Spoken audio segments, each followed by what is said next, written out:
Mais contrairement à ce que l'on pourrait penser, seuls 24% des habitants de Nouvelle-Calédonie sont de nos jours ethniquement des Européens. Le tiers restant de la population étant composé de métis, de descendants de populations asiatiques, des îles du Pacifique, ou bien encore de descendants de déportés de l'ancien empire colonial français. Politiquement, l'époque coloniale de l'île a tout à fait logiquement laissé des traces quant à la situation économique de l'île et ses structures sociales. Cet héritage a généré de nouveaux troubles au cours des années 80, qui donnent ensuite lieu au pacte trentenaire entre les partisans de l'indépendance de l'île d'une part et les loyalistes d'autre part.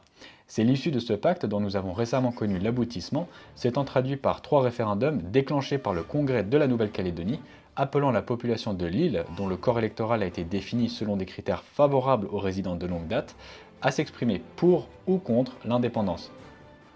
C'est ainsi qu'à 3 reprises, les Néo-Calédoniens ont démocratiquement et clairement exprimé leur souhait de continuer à lier leur destin au destin de la France.